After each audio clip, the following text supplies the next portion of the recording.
everybody, and welcome to another Throne of Eldraine ranked draft. Before I dive in, I do want to remind you that if you enjoy the video, be sure to hit that thumbs up button, subscribe to the channel, click that bell so you don't miss any future videos, and leave a comment in the comment section down below if you do have any questions or feedback. I really do appreciate it, but without further ado, let's dive in. Oh, goody. So we opened one of those mythics that's just better than every other common, uncommon, basically every other rare in the set. This card is absolutely fantastic, and we are going to do our utmost to play it. The Great Henge basically wins you the game when it comes down. At the bare minimum, it gains you 2 life every turn, but it's much, much better than that. It draws you extra cards, it makes your creatures bigger. Overall, this card is fantastic, and we are going to take it and hope to build around it. Let's pretend that for a second this is some useless rare. What would we like in this pack? Edgewall Innkeeper definitely has a lot of potential, especially pack 1, pick 1, because you can prioritize the adventures. I think this is better than most of the commons. And then of the commons, Trapped in a Tower is one of the better white commons. It's worse than Ardenvale Tactician, but it's still pretty good. But I would definitely start with a Fierce Witchstalker over it. I think in this pack I go Great Henge, Long Gap, Edgewall Innkeeper, and then Fierce Witchstalker, and then Trapped in a Tower. But pretty easy Great Henge pickup here, and we are going to try and bias ourselves towards green, if at all possible. Dang, so this pack 2 pick is also very tricky, because it kind of makes us pick our direction right away. There's an Embereth Shieldbreaker, so we could play a green-red deck. Green-red does have cards like Rampart Smasher, which can help you get the Great Henge out earlier. It tends to be a little bit more aggressive, but the Great Henge fits better in a more grindy deck, and then uses the Great Henge as a way to win the game and stabilize, so maybe not the best synergy with Embereth Shieldbreaker. The other uncommons are also excellent, though. Deathless Knight can be fantastic in the Great Henge. It's actually absurd with Great Henge, because you have the life gain attached to Great Henge. You can replay Deathless Knight as a 5/3 haste, and then if the Deathless Knight ever dies, immediately you gain back that 2 life. Welcome, Decalino 2002. Welcome, welcome. But yeah, Deathless Knight is a great combo with Great Henge. Then there's Marrowleaf Pixie, which can kind of like tap for 3 mana to cast the Great Henge. It also kind of, I think it's a little bit more committal than the Deathless Knight, but it is also an option. And then in the common section, there's the Charm Sleep. If I was going to go with Charm Sleep, I think I'd rather just have a Marrowleaf Pixie at this point. Not that Charm Sleep isn't good, but I think Marrowleaf Pixie is a little bit better, and also I really want to play this Henge, so I'm going to try and bias my picks towards playing it.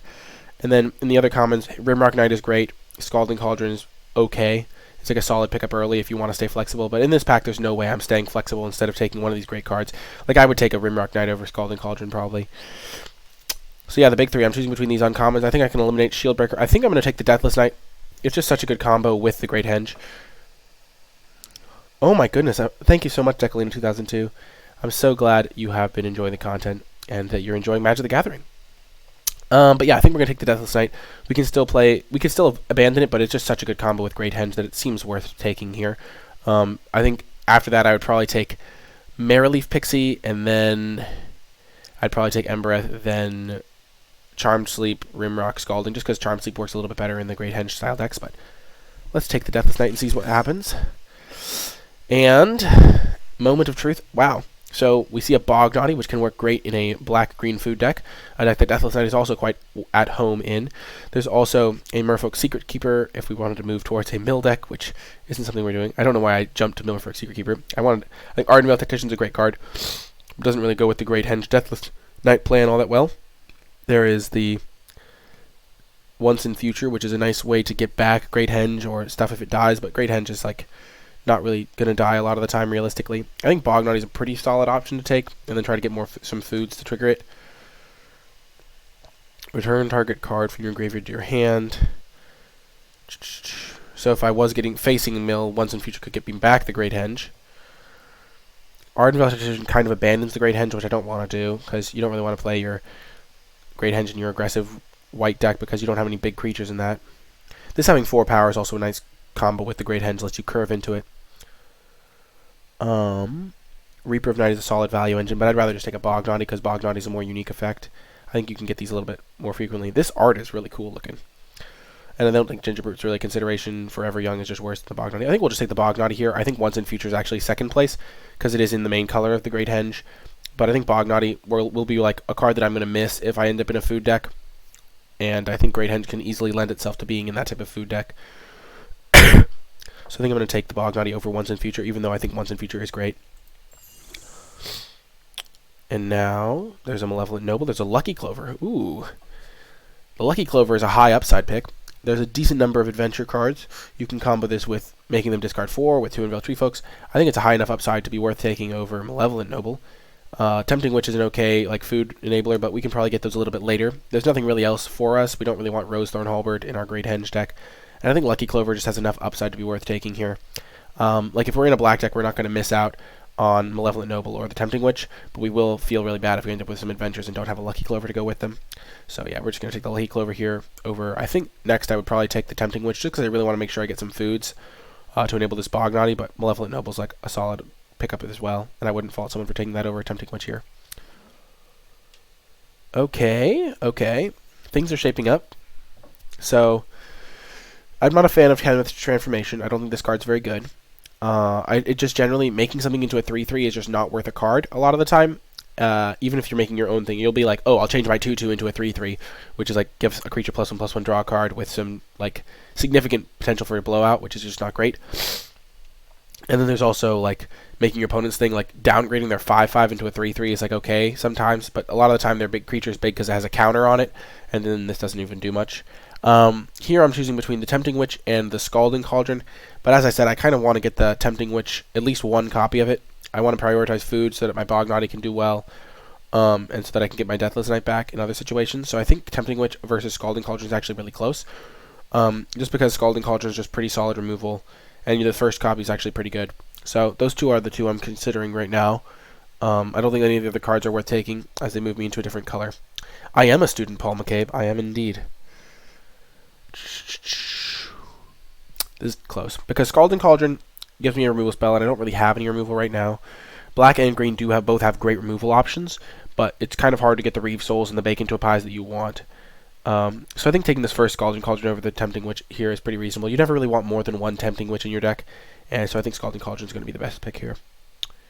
And now we can get a Foreboding Fruit. Sometimes this might even gain us a food, but mostly it's just going to be a draw 2, helps us dig towards our Great Henge, and there's really nothing else worth considering in this pack. I'm studying economics with some math thrown in. Paul? Okay. Now this is where things get interesting. Actually, not really. We're going to take Curious Pair 100%. But there is some slight argument for Jousting Dummy just because it's easy to cast. But we're going to want to have access to food. We already have a Bognaughty. We already have a Deathless Knight, which I consider a food payoff. We're going to want to take the game into the late game so we can win with our Great Henge. And Curious Pair is the perfect card to do that. We also have Lucky Clover to go with the adventure part of this. So pretty easy Curious Pair over Jousting Dummy. And then third place is probably Barrow Witches, just because we might end up with some Knights. But our one Knight already does come back, so let's take the Curious Pair here. And now there's a Spore Cap Spider. Some nice defenses for our basically unbeatable late game bomb. I'll probably play Spore Cap. Crashing Drawbridge is okay, but we're not going to really want that in our deck. A lot of the time this already has haste. We are kind of a slower deck so far, and we just want the tools to stabilize, so Spore Cap it is going to be pretty good in our deck. Reaper of Night is perfect, works great with the Lucky Clover. Definitely taking this here. And now a second Scalding Cauldron. I wish we had the Tempting Witch now because I didn't know we'd wheel this one. Scalding Cauldron probably shouldn't wheel in pack 1 because every deck will gladly play one. Rimrock Knight also shouldn't wheel. We're not really a Wildwood Tracker deck, so let's just take the second Scalding Cauldron and hope we don't have to play it. And now there's a Gingerbrute. I don't really like Wolf's Quarry, it's just too clunky. But Gingerbrute sometimes has enough utility to be worth playing, even in a slower deck. At the very least, it blocks other Gingerbrutes. Okie doke. Let's see what we get. Ooh. Ooh. Well, I think this is interesting because Blacklands Paragon looks like it should be like a pretty obvious pick. It's like a rare, it's in our colors, but I think Bake into a Pie is actually just better. We want to be able to kill anything. Blacklands Paragon, sure, it has like some nice, it's like basically a Doomblade on defense because they attack in, you flash this in, block, but like it only kills ground creatures. We're already going to be okay at stalling on the ground, and I think that Bake into a Pie is actually going to have higher utility for our deck. I'm not going to talk about politics or which country is better objectively, Paul. I'm obviously biased because I'm from the United States, so read into that what you will. Blacklands Paragon versus Bake into a Pie is I think Bake into a Pie just wins out. It's just super good removal, gets me a food for my Bognaughty if I need it, or my returning my Deathless Knight. Just getting food is good, just stabilize until I can find my Great Henge as well. So I think we're going to take the Bake into a Pie, and then maybe hope to wheel Curious Pair, maybe even a Spore Cap Spider. We might play 2 Spore Caps in this deck. But yeah, Blacklands is a solid card, but Well said, Field of Sun. Well said. But yeah, we're going to take Bacon to Pie over Blacklands Paragon. And now we'll just take a Reeve Soul. We just want to get those removal spells so that we don't get run over in the early game. We're not an Improbable Alliance deck. This card is pretty sweet, though. And then there's, like, we're not going to be playing Garen Brig Carver. I mean, we'd probably play one, but we'd rather just get the Reeve Soul here, 100%. There's nothing else in this pack that's remotely close to Reeve Soul. And now another Curious Pair. Get that food engine rolling. Cauldron's Gift, not really what we want to be doing. Self-mill is actually kind of a downside. And returning your own creatures, like, not insane. So we're just going to get the Curious Pair here. Keep that food engine rolling. And now Garenbrig Carver versus Giant Skewer. Probably just going to take the Carver. Honestly, there's a lot of red-blue. This pack would have been so good if we were red-blue. Like, it would have been absurd. Can you imagine? We would have had... I think pack 1 had a Mad Ratter. We would have gotten Mad Ratter into Improbable Alliance, into Mad Ratter, or, you know, into, like, Lock Dragon or something. Like, this pack would have been nuts for us, but we're not in those colors, so we're not going to talk about that for too long. I think we're just going to take Carver here. Solid combat trick, decent value. We also have a Lucky Clover to make it a little bit better. I'm not a huge fan of Giant Skewer. It's just too clunky. Everyone already knows that Canada is the best. I think everybody's just a little biased towards whichever country they were born and raised in.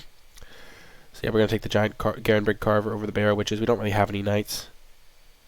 We don't really want the Wildwood Tracker. Best. Oh my gosh, guys. Keep it civil. Never insult a Canadian's syrup. And now we're just going to take Golden Egg. Helps our mana out a little bit.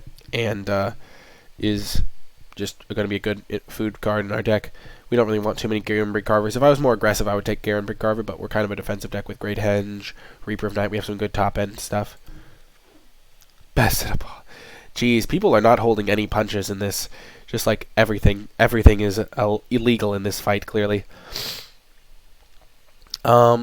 Here, I kind of want to get a Forever Young, but I really also want to Unveil Treefolk. Another top-end card. Works great with like buffing up a creature so that my Great Henge can come down earlier. I also would like a Tempting Witch at some point, but I think I missed out on that when I took the Scalding Cauldron. And I really do want the 2 Unveil Treefolk. And now we got a Forever Young. Perfect. This card should not still be in the pack. Best continent. Oh gosh, that's hilarious. Okay, yeah, we're just going to take the Forever Young now. And another 2 Unveil Treefolk. Things are coming together, folks. Things are coming together. Curious Pair. Our pickup of the Lucky Clover is looking excellent right now. Arizonans. Wow. Oh my gosh, that's just stupid. How is this card still in the pack? That's where you can hate draft, folks. I mean, you shouldn't hate draft. We're going to take this just to build our collection up on Arena, because we're not playing Wildwood Tracker no matter what in this deck. Okay, moment of truth. No, it's the wrong color rare. Feels bad, man. You cannot win them all, though. One moment.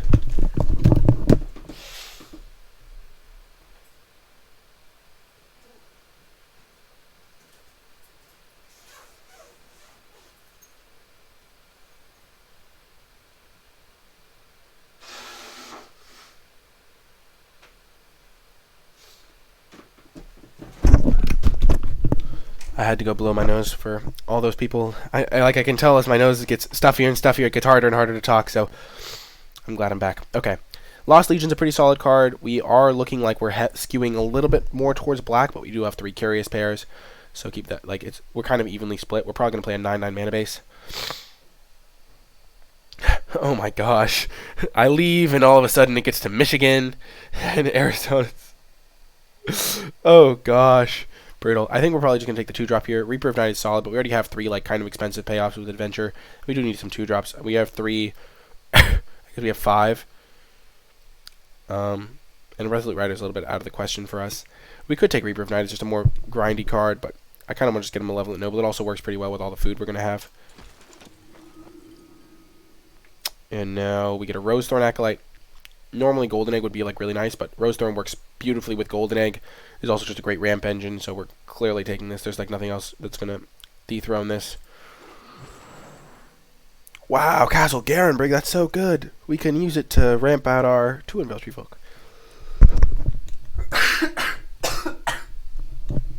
Honestly, Castle Garenbrig's not great in this deck, even though we have two Unveiled Tree Folks. We can't use it to cast Great Henge. Like, clearly just taking Garenbrig Paladin here, this card is great. Whoo! Wowza! Jeez. So there's a great 5-drop here, Keeper of Fables, and there's also a pretty nice defensive option in Revenge of Ravens. I kind of just want the 4/5 that can draw me extra cards, potentially.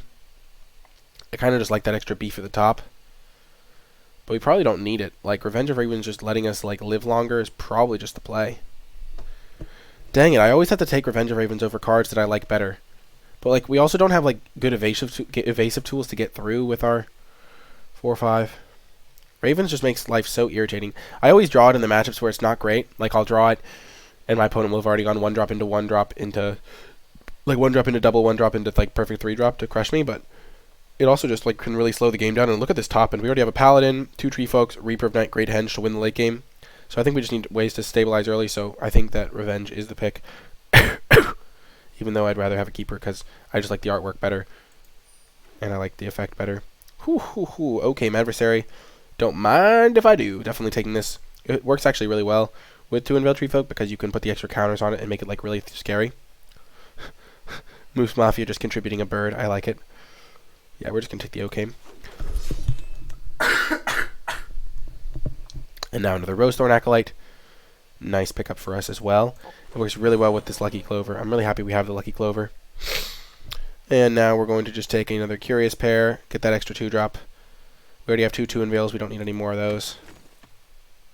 Why is Grumgully in the pack? Why? There is no justice. Grumgully should not be in the pack. We're just going to take Forever Young. And now Festive Funeral over Witch's Cottage.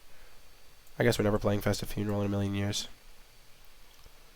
There's another Foreboding Fruit. Fell the Pheasant. Sure. Lochthwain Gargoyle. So I kind of, now that we have 2 copies of Rosethorn Acolyte, I kind of wish that we had an extra discard 2, but I don't think you really need more than 1 Reaper of Night in almost any deck. So things worked out for us. We get to play our Great Henge. We do have to make 3 cuts. I think Gingerbird's going to go. We already have enough food generation with the Curious Pairs, and it's just kind of off plan. So 2 more cuts. I actually think we might go to up to 18 lands, so even more cuts might be necessary. We don't really need the Spore Cap Spider, I don't think. I think we got enough defensive tools. I might cut the Garenbrig Carver. We're not really attacking, and Garenbrig Carver on defense is a little bit sketchy, so I think we're going to cut that. I don't really want to cut any of our top end. We're going to cut the Spore Cap Spider. I could see cutting Forever Young, but I think it's also a nice little insurance plan against decking. You kind of, because you have to draw a card. So how many removal spells do we have? We have 1, 2, 3. Yeah. Okay. There's also 2 True Unveils. We could get rid of one of these maybe to run an extra forest. Bognaughty's going to be great in this deck. We have so much food. Rosethorn's good. I like Foreboding Fruit as just a way to draw some extra cards. It also generates a food. And Malevolent Noble can be a nice little 2-drop that can also eat some food, but maybe we don't need it. Let's check our 2-drop count. We have, oh my gosh, a lot of 2-drops. 9 2-drops. Yeah, we can probably cut the Malevolent Noble. I like keeping all the Curious Pairs. I guess we have 4. Yeah, I could see cutting the Malevolent Noble for another Tree Folk. Just have more beef at the top. Yeah. This should be good. I like having all the food generation. Just stalls the game really well. But yeah, let's try out this version of the deck. Let's just double check our sideboard doesn't have any cards we want. We don't really need 2 Forever Youngs. We don't need the Malevolent Noble as we decided so far. Foreboding Fruit. Number 2 is not really needed. Fell the Pheasant, not needed. Spore Cap, we could potentially consider that one, I think. But our deck is just looking very solid right now, so I don't really want to make any changes. This is like, seems like a pretty good build. If there were sideboarded games, we'd have pretty good sideboard options as well. But yeah, that's going to do it for the deck. I hope you enjoyed it, and stay with me for the matches. Before I dive into the matches, I want to give a big shout out to all of my patrons over at patreon.com/NicolaiBolas, and special thanks to the patrons that support me at the credits level: Eric S., Stephen W., and Brent. I truly do appreciate all of your support, and thank you for helping make this video possible. If you want to learn more about the Patreon, you can find that information at patreon.com/NicolaiBolas. But without further ado, let's get to the matches. To round 1, we did make one change. We added an extra forest over a swamp because we looked at our mana costs. This hand is great. Our opponent also has good taste in choice of avatar, choosing the NicolaiBolas avatar. Liliana sleeves, I like it. Hello. Oh man, they have the custom dragon pet too. Interesting. Opponent on a mulligan to 5, playing a blue deck. We'll lead with the swamp, because we could potentially cast this on turn 3. We should be able to deal with a mulligan to 5 pretty effectively. Oh, extended art, I see.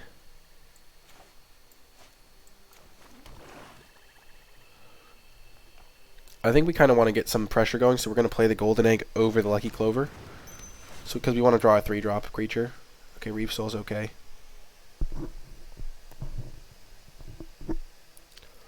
You bought the dragon too. The thing is, I like to show off like my avatar progress, so I could like not really see a like I couldn't see myself using it. I think the dragon is pretty cool though. So they missed the land drop. There is some thought to just casting Foreboding Fruit, but then I have to discard a card, and that's one of the reasons for casting the Lucky Clover on turn 2 instead. But I figured that I wouldn't mind playing it in this order.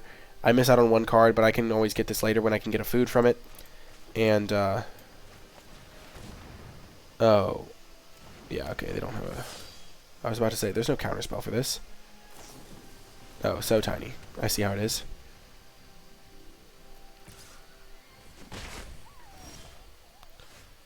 Well...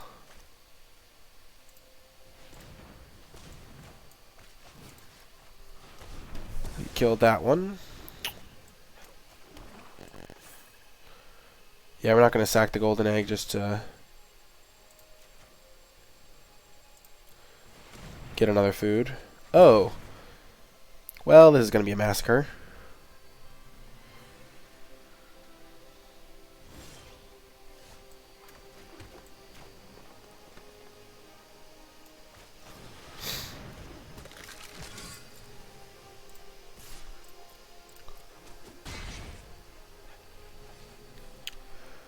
I am not going home per se, but I am going to be going to spend the holidays with friends that live closer by. Maybe there's like some merit to just playing the Curious Pair and just getting the extra beatdowns in, but I like to play the Great Henge first, I think.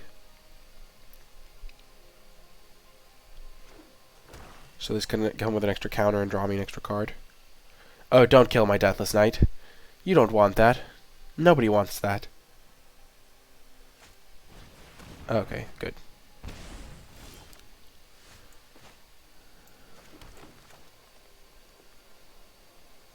Okay. That is terrible tapping.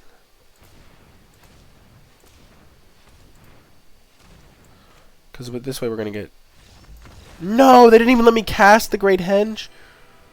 No! Okay, they thought I was playing a Garenbrig Paladin, I guess. Well, we got the W, and we're headed to round 2. And welcome to Winning the Die Roll the Gathering. We will keep this on that play. It is quite a good hand. Unless they are a quick, fast deck. They realized who had... Oh, no. They are an aggressive deck. This hand got a lot worse. Like that. In an instant. Oh, this is one of those cheese players that's just forcing mono red. I see how it is. Well, that would have been a good draw.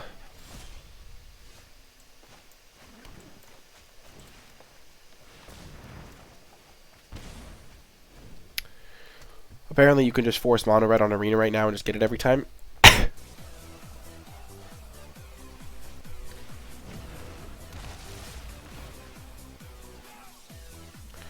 Are you kidding me? That's so dumb. Welcome, Zersen, to the stream. I appreciate your support. I'm not optimistic about this working out. The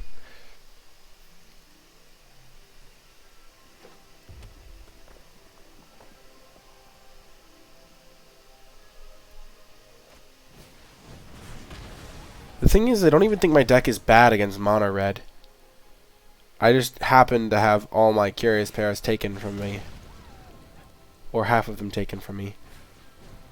And I kept a hand that was like very medium speed. Wow.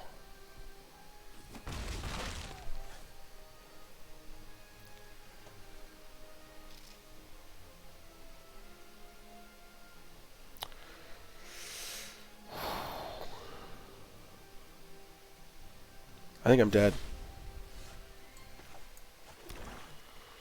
Yeah, if I play this, they can attack with everything. I'm at 7, this can pump up to 5. Yeah, I'm dead. Whew, well, that was brutal, and a little unlucky. You never know, though. We'll bounce back in the next round.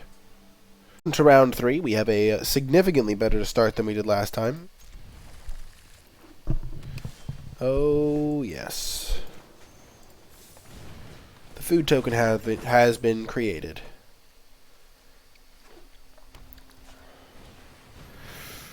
Say hello to my little friend.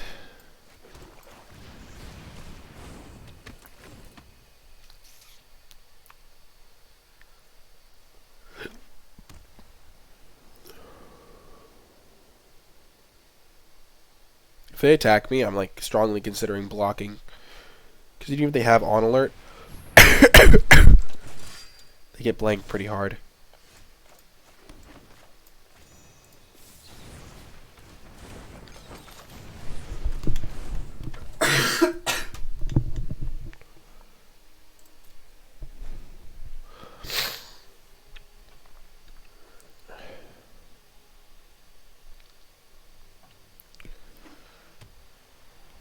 Huh.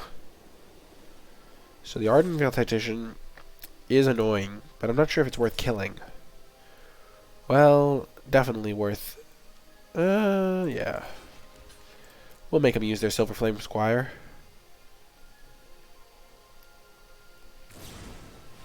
Yep. The thing is, we just do not care, because it's still... Their two guys are both going to be blanked.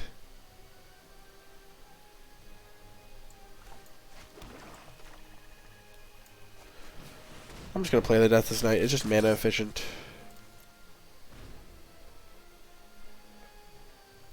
I don't really want to bake into a Pythie Tactician. I'm worried about bigger, scarier things. Like that. Which I still probably won't kill for a turn. Because we are in Garen Briggs' house. Whose house? Garen Briggs' house. And this guy can just trade off, then we'll gain a life and get it back. Whew.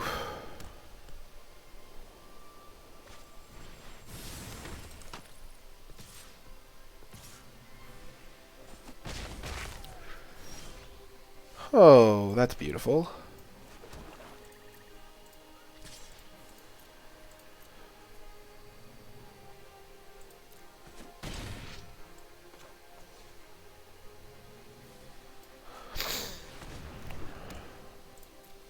Revenge of Ravens.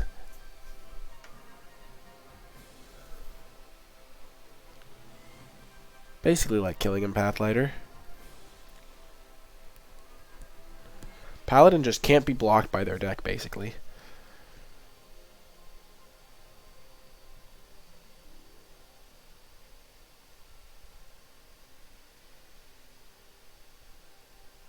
Wow, they gained 6 life from this. Oh dear.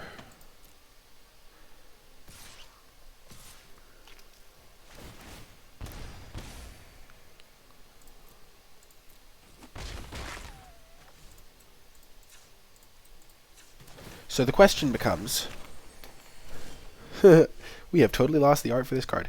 Do I kill the Pathlighter to stop this from being a 3/3 when it comes down? And I think the answer to that question is Because if this comes down, it gets really irritating.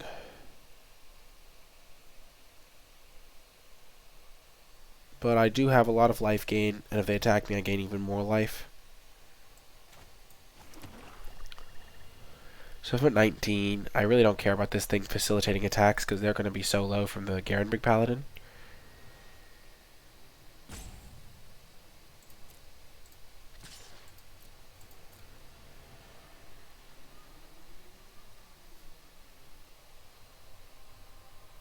Oh, gosh. So they're at 14. So they can only attack me with 14 more creatures. Killing Pathlighter seems so tempting, but I think killing the Oakham Ranger just wins me the game. So we'll just do that.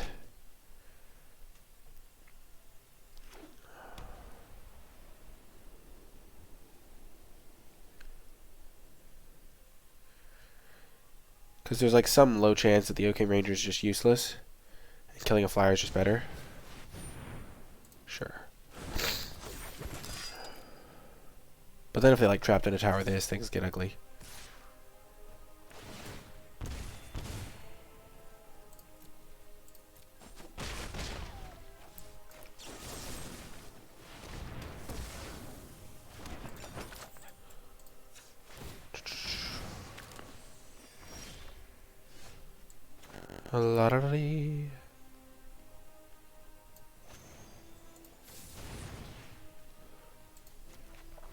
Now we can finally attack through with our full power.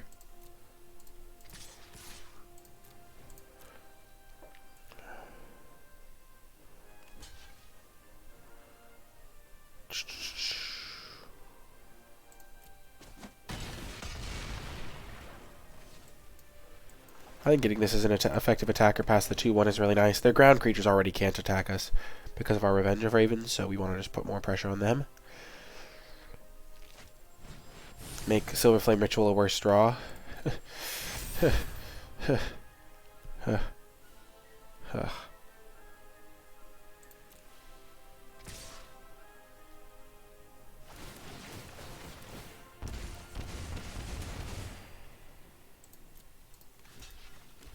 One, 2, 2, 4, 7, 10, 13.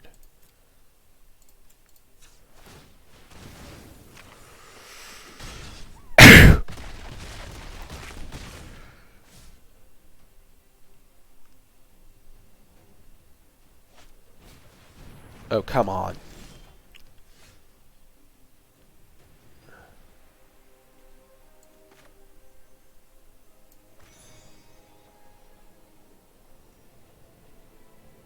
This is actually a really good draw. Because now they can't attack us in the air. Or they'll lose to Mike Flyer cracking back on them. Okay.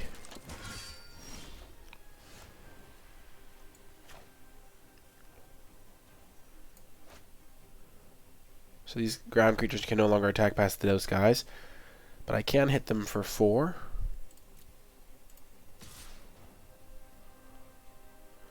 But then they double block.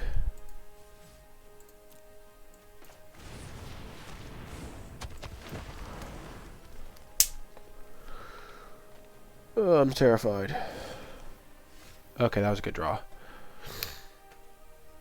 So if they double block, I can kill the Pathlighter.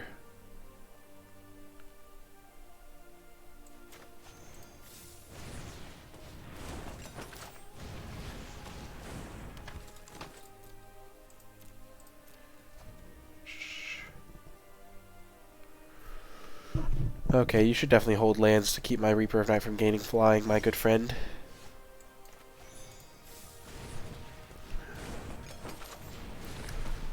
Okay. Operation Stabilize.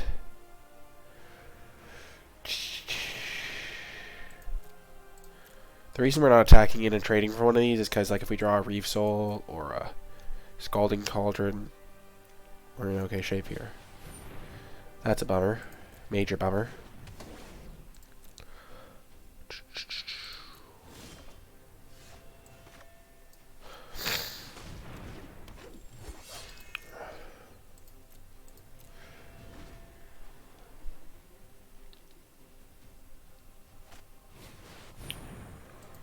Well then.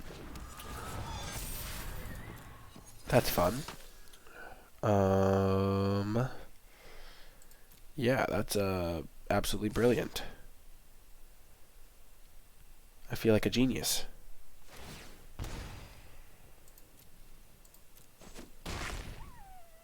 And I don't have any ways to kill this. Oh. Huh.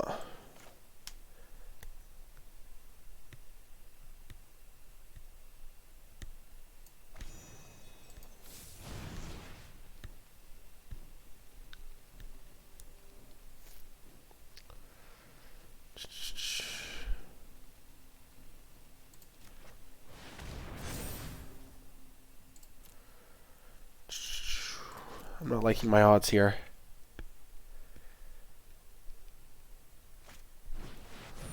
Oh, come on.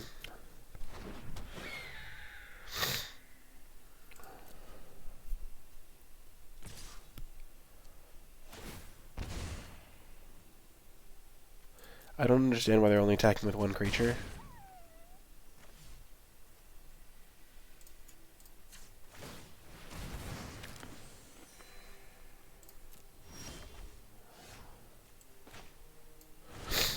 Six mana, 3/3. Sign me up.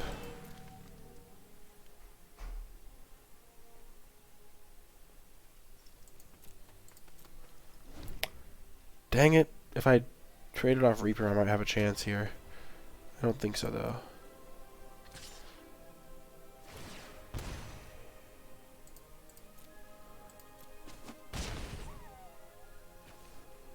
Big draw. Yes! Golden Egg, my savior. No, not my savior. You failed me, Golden Egg. They only have 3 more attacks.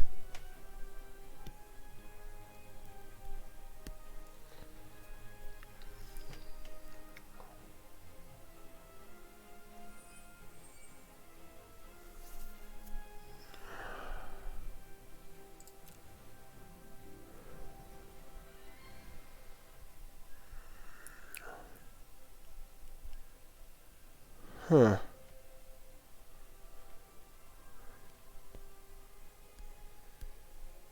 How am I gonna kill them? Sure.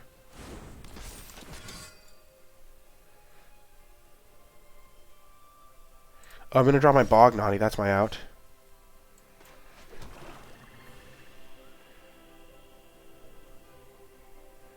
Can't I attack all? I cannot all attack. They just trade off. Or, like, eat all my stuff. This card only affects when they attack me.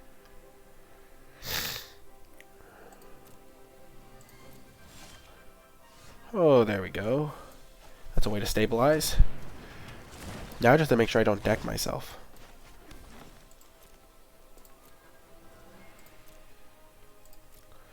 We have Forever Young. Ta-da.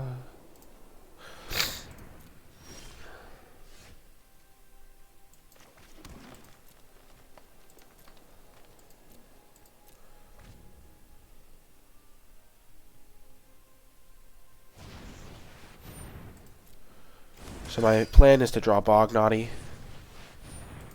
Forever Young. Bognaughty can kill their flyers.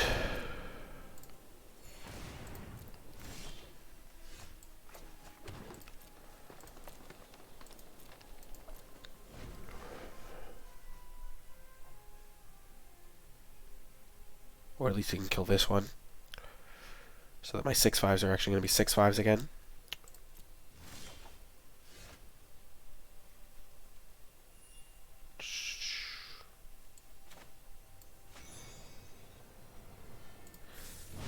I'm down.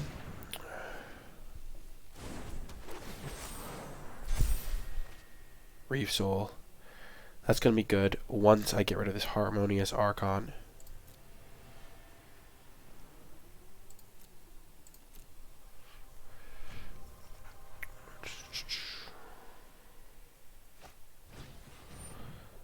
I can't... They have like 20 creatures in play. Oh. Well then. Now that one's irritating. That's a combo.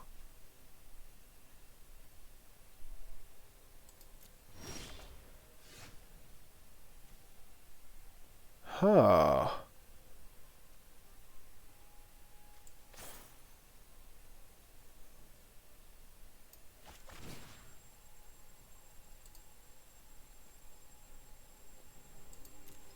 Huh. So I can put them to 1 and then this thing can't start chipping away. Kind of like that plan.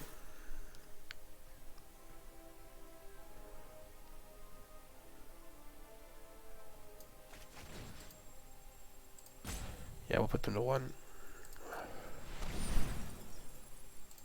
It also makes them closer to decking, because we have access to things like Forever Young and they don't.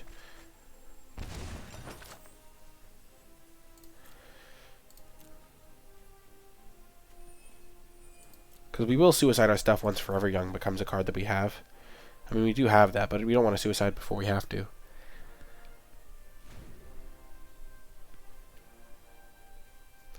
I hope they don't have True Love's Kiss. Gosh, darn it! I don't have a Tempting Witch. I greeted and didn't pick one up. Oh, the failures of ignorance. I need my Bognaughty is what I need.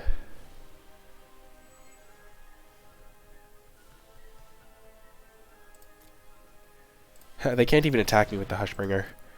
That's rich.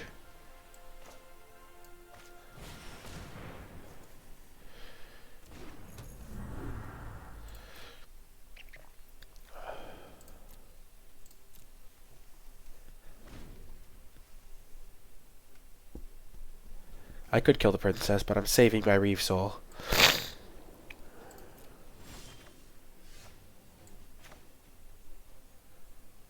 Do I currently deck him? No. I have 7 and he has 9. But I will deck him once I draw my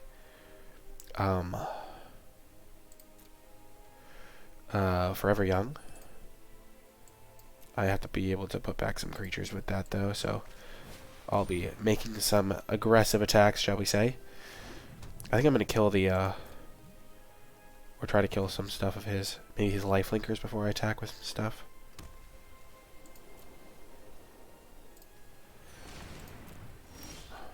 There's Bognaughty.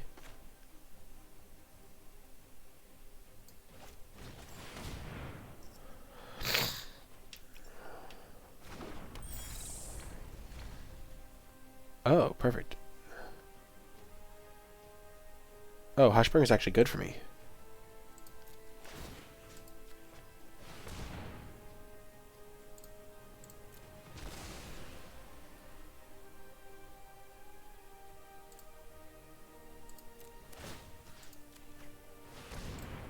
We knew our out. We have waited long for this moment.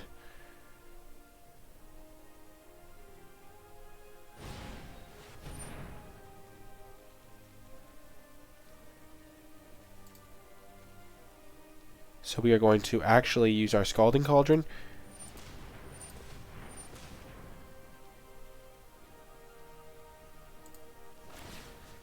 Because if this fails, we'll still have 2 mana to Reeve Soul it.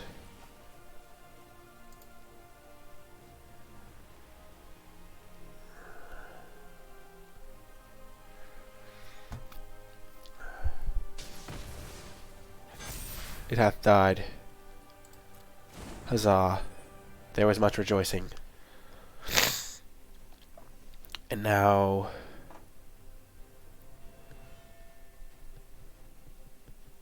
I kind of just want to kill the first striker and crash in.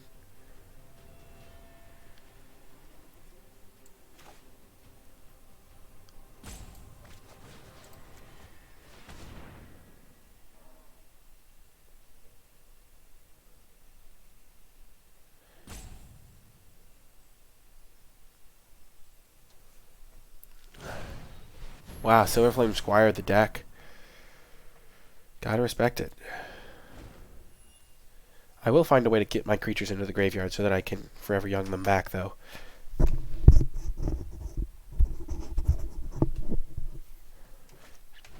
Oh my gosh, of course.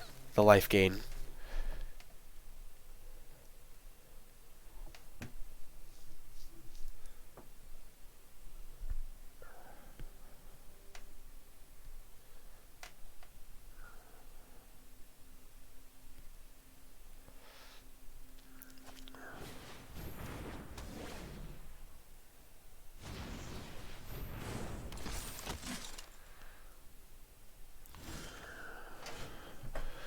Okay, so we will kill...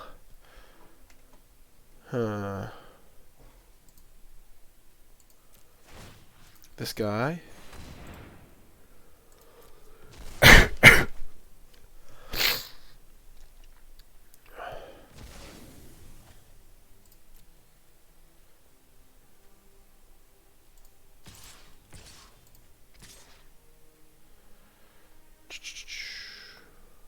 Charge! I really hope my opponent doesn't have a way to kill Revenge of Ravens, or I am in trouble.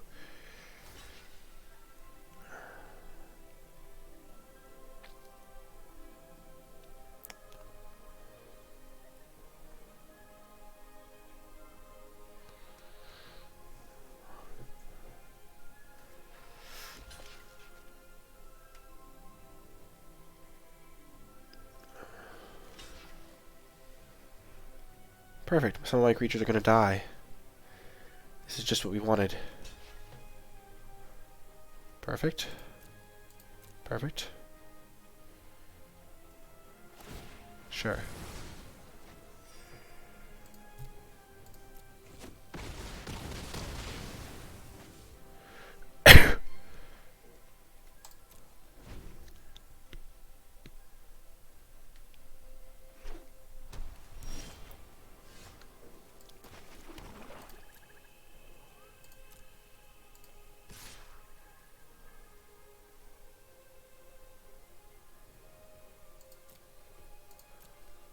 So now I have 1, 2, 3 creatures in the graveyard.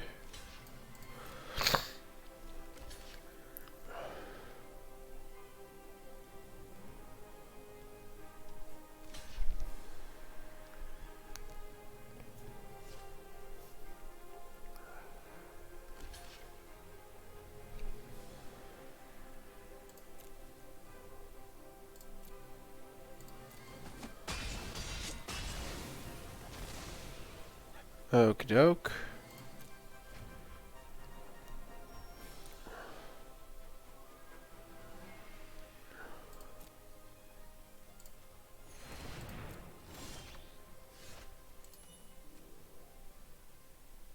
I have 3 cards left in my deck. They have 5.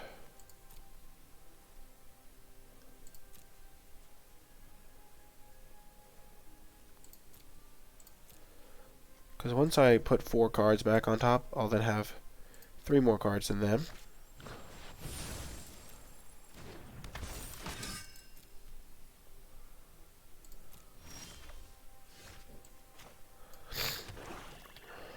I think I forgot to gain 2 life there.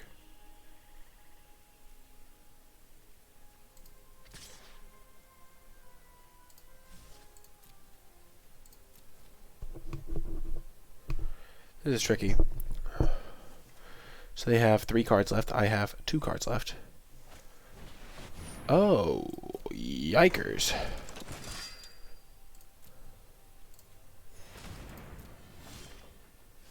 So my literal last card is Forever Young. I really hope it didn't get milled, because I know it's in the deck. Okay, it's the literal last card.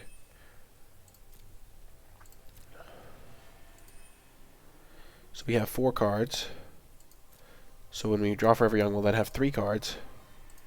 And they have 3 now. So we are in a perfect spot.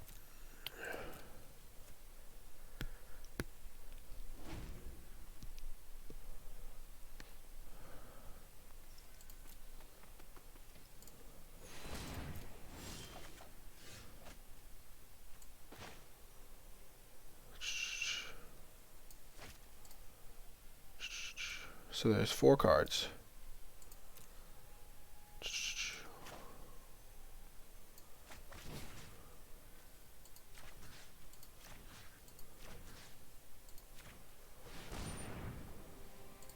We want to draw Curious Pair first, because then we can make 2 foods and use our Bogdani.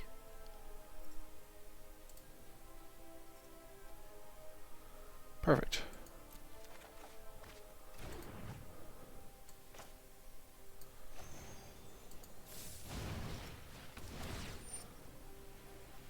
We don't actually want to cast the creature half. Actually, Hushbringer stops the triggered ability, so we actually can cast the creature half. Boom! Got the win. That was insane. That was kind of nuts, not gonna lie. But we managed to get the W. Our literal last card was the Forever Young that we were banking on the entire game. So that's going to do it for that round, and I'll see you in the next one. Welcome to round 4. Despite the fact that we do not have double black, I think we're going to keep this hand. It's fairly acceptable.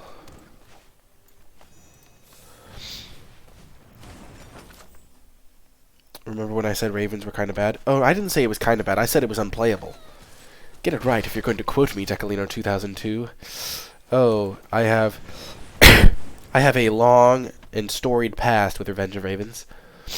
For the longest time, I thought I was going to be the only advocate for truth and justice. The only one that could see that Revenge of Ravens was going to be bad.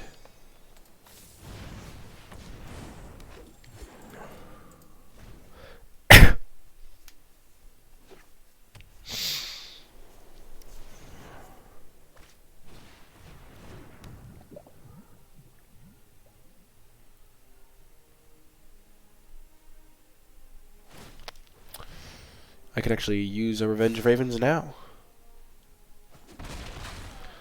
Give me a land. Oh well.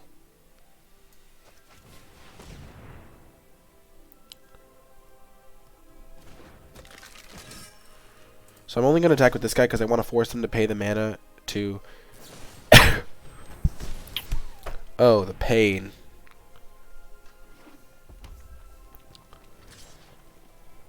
The agony. Oh no.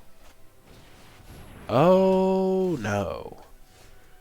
Well, this game just officially got very hard to win.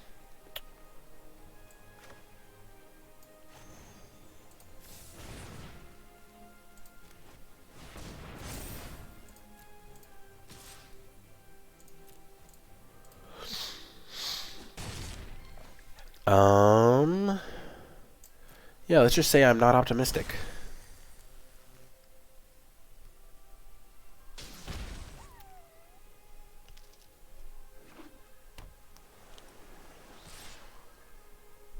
I would love to see a Great Hen Gerino. Or a Swamp. Swamp would be great.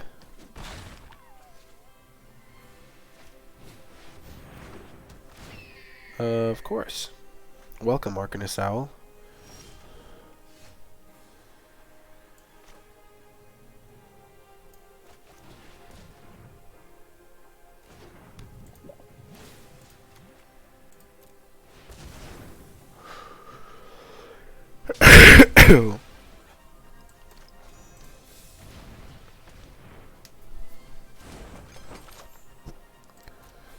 Somewhere.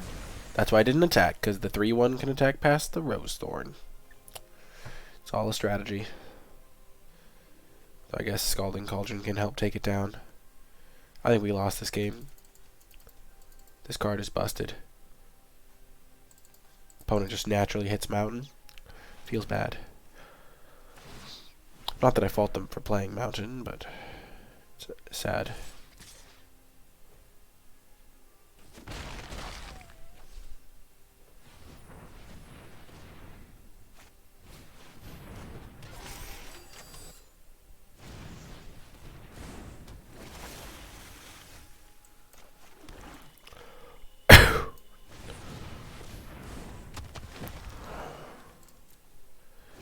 We need Great Henge, and we need it now.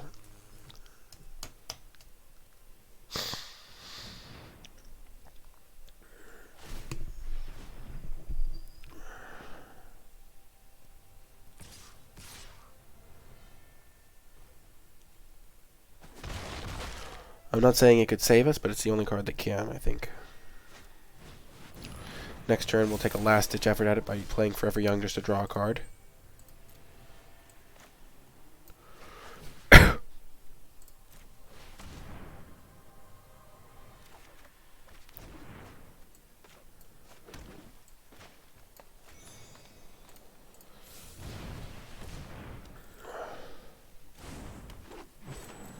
Let's just say that was not the great end we were looking for.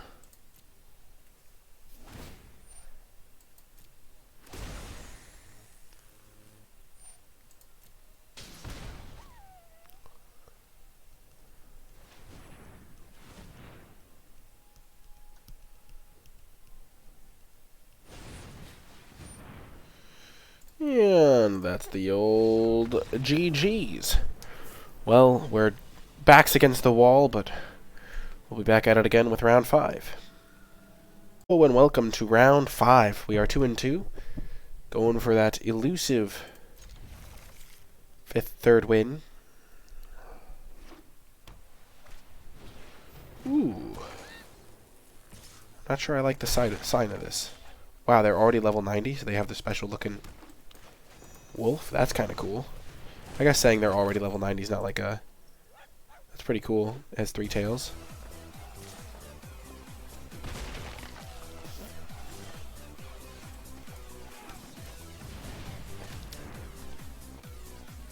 Welcome so much Grim Reaper 666 to the stream. I appreciate your support.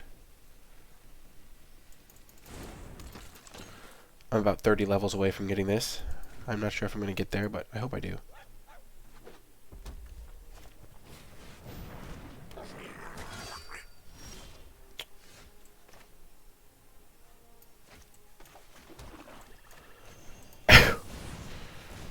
We're going to get our good friend Garen Brig Paladin down soon.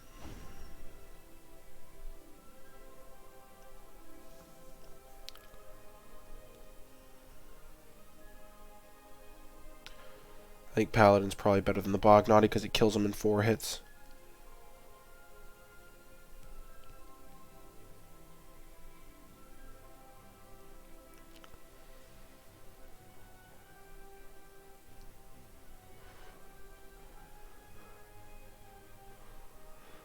I really hope they don't kill my Rose Thorn. That would be bad. Whew.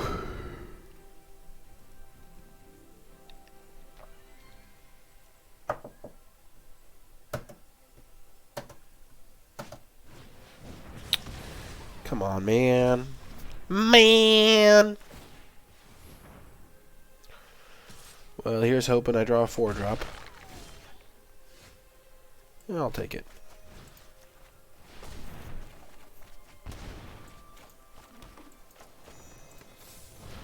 It's not the greatest 4-drop of all time, but better than nothing. And they missed a land drop, I think. So that's helpful. Wow. As soon as I say it, speak of the devil. Oh no.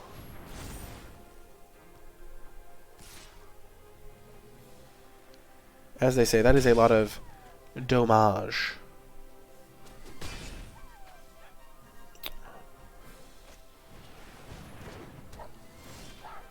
Well, now I'm priced into playing the Bognaughty. Because Bognaughty can block this guy. And this guy. And I hope they don't have another Scorching Dragonfire.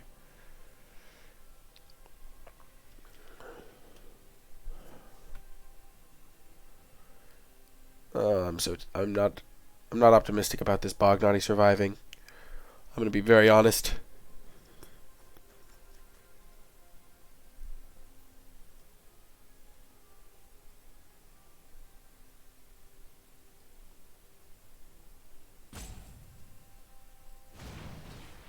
Oh, it's alive.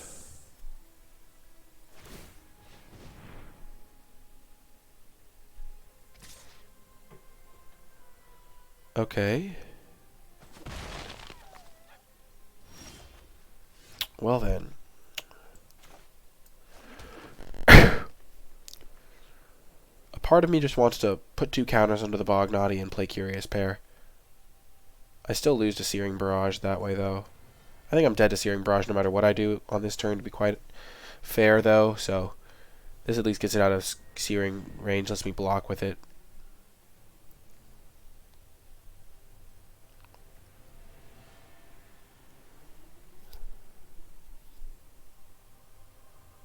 I kind of want to activate the Bognaughty, though. So I think I'm just going to play the Curious Pair. Activate Bognaughty on Gingerbrute.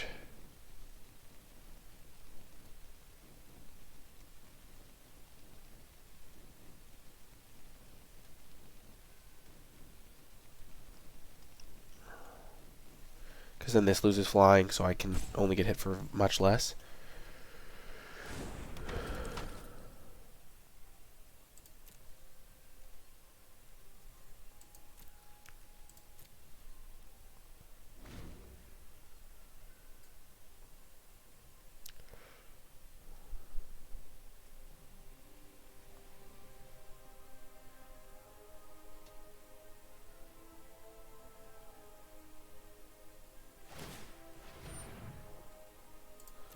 Let's see how they attack first.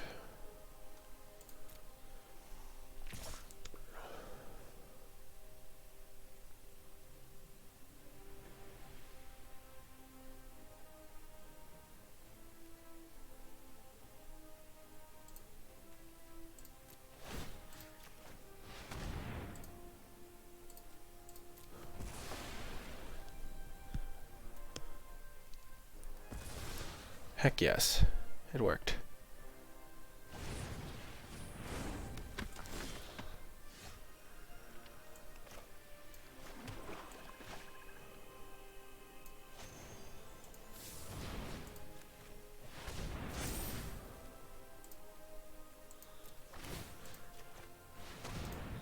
%, killing that while they're tapped down. And now we pass turn again. And then next turn we can play Garenbrig. You monster. Oh, opponent, you monster.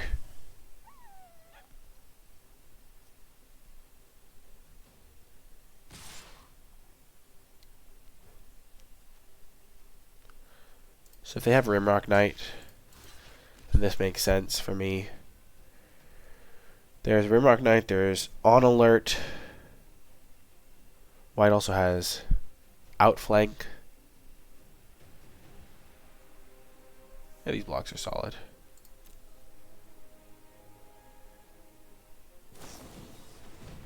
Oh. No! Oh my gosh, I forgot about that card. That's so bad. Blocking Guide Mother was definitely the play. Oh, that worked out.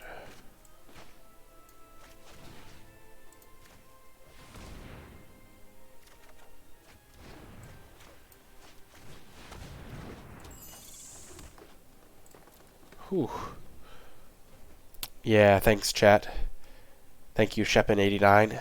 I was thinking of the white combat tricks. I didn't think of the red ones. Oh my gosh.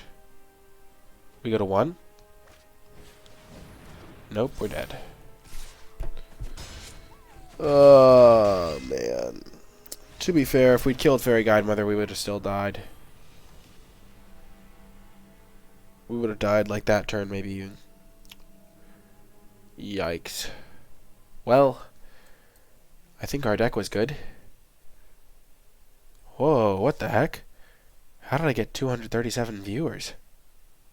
Well, that is going to do it for that draft. If you did make it all the way to the end of the video, in the comment section down below, leave a hashtag, what happened. So let me know you made it all the way to the end of the video. If you did enjoy it, remember to hit that thumbs up button, subscribe to the channel, leave a comment in the comment section down below, and I will talk to you in my next draft video. Thanks for watching, and I'll see you next time.